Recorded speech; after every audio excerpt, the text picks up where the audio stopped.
तर नागपूरमध्ये सध्या हिवाळी अधिवेशन आहे। आज अधिवेशनाचा शेवटचा दिवस आहे आणि मुख्यमंत्र्यांनी महायुतीच्या नेते आणि मंत्र्यांसाठी चहापानाचं आयोजन केलेलं आहे।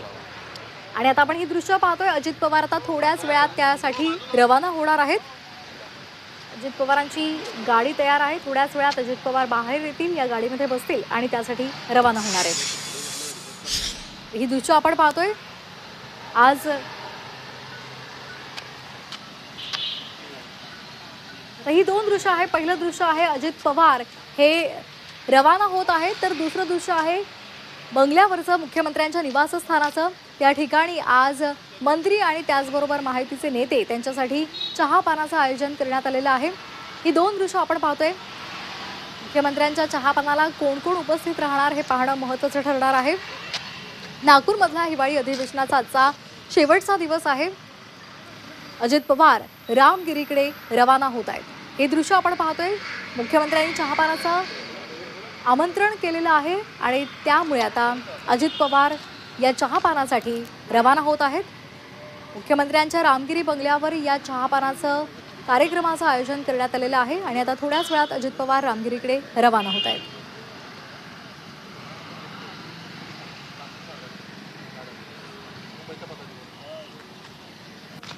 नागपूरमध्ये महायुती सरकारचं हे पहिलंच हिवाळी अधिवेशन होतं आणि हे हिवाळी अधिवेशनामध्ये बीड आणि परभणीचा मुद्दा सुद्धा गाजलेला होता। कालही या संदर्भात मुख्यमंत्र्यांनी निवेदन दिलेलं होतं। सभागृहात त्यांनी या संदर्भात माहिती दिलेली होती। तसंच कल्याणमध्ये मराठी कुटुंबाला बेदम मारहाण झाली होती, त्या संदर्भात सुद्धा मुख्यमंत्र्यांनी सभागृहात माहिती दिलेली होती। या संदर्भातल्या आरोपीला शासन केलं जाणार आहे, त्याच्यावर निलंबनाची कारवाई करण्यात आलेली आहे असं मुख्यमंत्र्यांनी माहिती देताना म्हटलेलं होतं। आणि आज हिवाळी अधिवेशनाचा शेवटचा दिवस आहे, त्यामुळे आजच्या या शेवटच्या दिवसामध्ये काय नेमकं कामकाज होतं, विरोधक कोणत्या मुद्द्यांवर सत्ताधाऱ्यांना कोंडीत पकडण्याचा प्रयत्न करतात हे पाहणं महत्त्वाचं ठरणार आहे।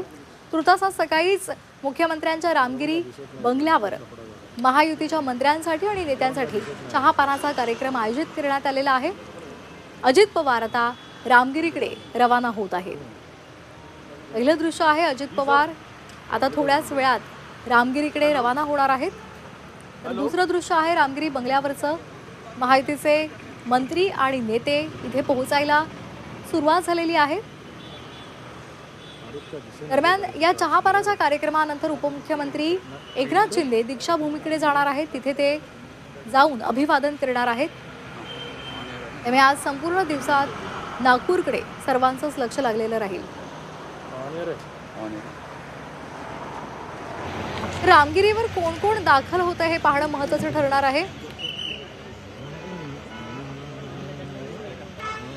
अजित पवार आता थोड्याच वेळात तिथे रवाना होणार आहेत।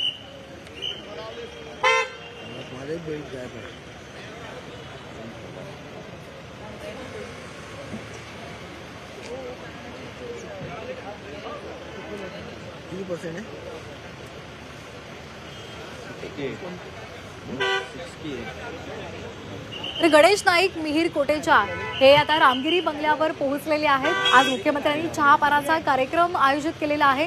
चंद्रकांत पाटील सुद्धा पोहोचलेले आहेत। महायुतीचे नेते आणि मंत्र्यांसाठी मुख्यमंत्री देवेंद्र फडणवीसांनी चहापानाचा कार्यक्रम आयोजित केलेला आहे आणि आता इथे मंत्री आणि नेते पोहोचायला सुरुवात झालेली आहे। उर्जी पटेल, चंद्रकांत पाटील त्याचबरोबर गणेश नाईक सुद्धा पोहोचलेले आहेत। हे दोन दृश्य आपण पाहतोय। थोड्याच वेळात अजित पवार रामगिरी बंगल्याकडे रवाना होणार आहेत। त्यांची कार सज्ज आहे। थोड्याच वेळात अजित पवार इथून निघतील। तर कोण कोण बंगल्यावर दाखल झालेलं आहे, तर धनंजय मुंडे अजित पवारांच्या भेटीला गेलेत, ही सुद्धा एक महत्त्वाची बातमी समोर येते। धनंजय मुंडे विजयगड बंगल्यावर दाखल झालेले आहेत। अजित पवार यांच्या भेटीसाठी ते पोहोचलेले आहेत।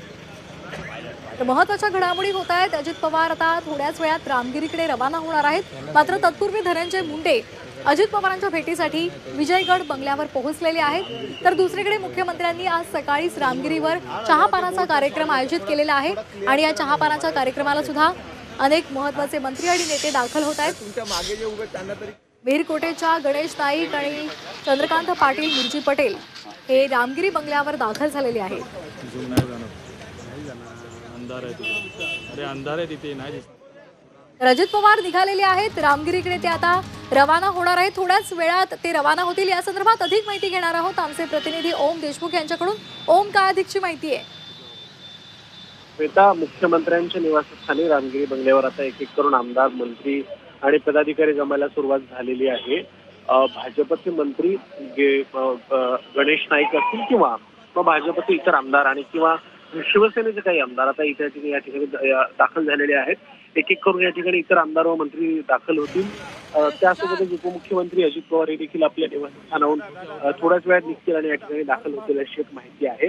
राष्ट्रवादी काँग्रेसचे नेते आणि मंत्री बाबासाहेब पाटील हे देखील या ठिकाणी दाखल झाले. त्यामुळे आता एक एक करून आमदार आणि मंत्री या ठिकाणी दाखल व्हायला सुरुवात झाली आणि मुख्यमंत्र्यांचे जे काही चहापान आहे ते थोड्याच वेळात सुरू होईल. अगदी, तर आपण पाहतोय रामगिरी बंगल्यावर सध्या महत्त्वाचे नेते आणि मंत्री दाखल व्हायला सुरुवात झालेली आहे. अजित पवार रामगिरीकडे रवाना झालेले आहेत. थोड्याच वेळात ते रामगिरीवर पोहोचतील. त्यांची गाडी निघालेली आहे. तत्पूर्वी धनंजय मुंडे यांनी सुद्धा अजित पवार यांची विजयगड बंगल्यावर जाऊन भेट घेतलेली होती. आता अजित पवार निघालेले आहेत. ही थेट दृश्य आपण झी24 तासवर पाहतोय. गणेश नाईक रामगिरी बंगल्यावर पोहोचलेले आहेत, तर मिहीर कोटेचा मुर्जी पटेल सुद्धा रामगिरी बंगल्यावर पोहोचलेले आहेत. तसंच मंत्री चंद्रकांत पाटीलही रामगिरीवर दाखल झालेले आहेत. हिवाळी अधिवेशनाचा आजचा शेवटचा दिवस आहे आणि या शेवटच्या दिवशी काय नेमकं सभागृहामध्ये कामकाज होतं, कोणकोणते मुद्दे महत्त्वाचे चर्चिले जातात हे पाहणं महत्त्वाचं ठरणार आहे. अजित पवार आता रामगिरी बंगल्याच्या दिशेनं रवाना झालेले आहेत. ही थेट दृश्य आपण झी24 तासवर पाहतोय. मुख्यमंत्री देवेंद्र फडणवीसांनी आज महायुतीच्या नेत्यांसाठी आणि मंत्र्यांसाठी चहापानाचं आयोजन करण्यात आलेलं आहे. कोण कोण नेमकं पोहोचतं हे पाहणं महत्त्वाचं ठरणार आहे.